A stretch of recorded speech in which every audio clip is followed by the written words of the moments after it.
How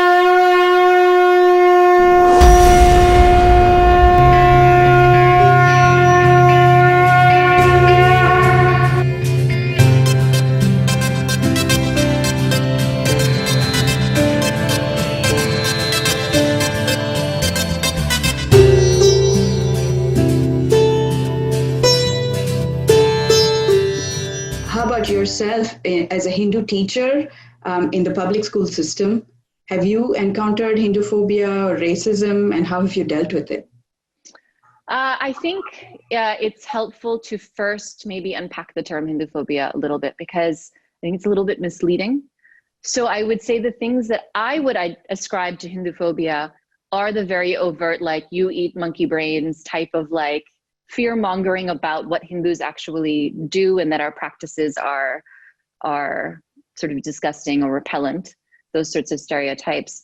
But what I see around me happening that I'm becoming increasingly, I guess, articulate in naming, is that it's couched under humanitarian work. That in order to be a good person, you need to call out all of the ways in which Hinduism is bad, and not in just Hindu society, but theologically is grounded in these oppressive things. And so that becomes like a really difficult thing to combat, right? Especially when you're in an environment, you know, like I got my teaching degree in a program that's committed to teaching from a social justice stance.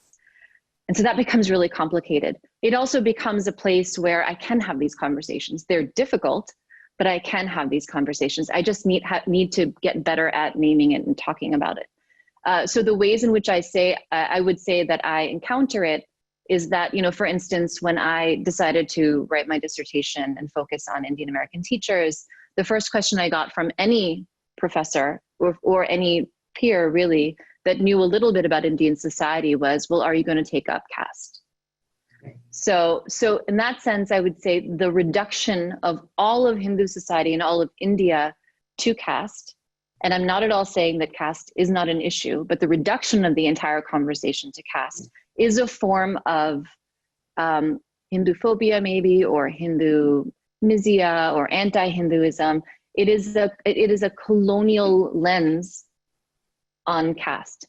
And when I say that, I'm not even saying that caste is simply a byproduct of coloniality or colonialism. I acknowledge that there are things built into Hindu society that have lasted past the end of colonialism that we need to address. But ascribing that to the theology of Hinduism and to the scriptural foundation, to the Shruti of Hinduism rather than the Smriti, is a real problem that needs to be addressed. Yes, absolutely. I mean, the colonial lens seems to filter out a whole spectrum, a whole array of positive things about Hinduism, and focusing only on these few negatives.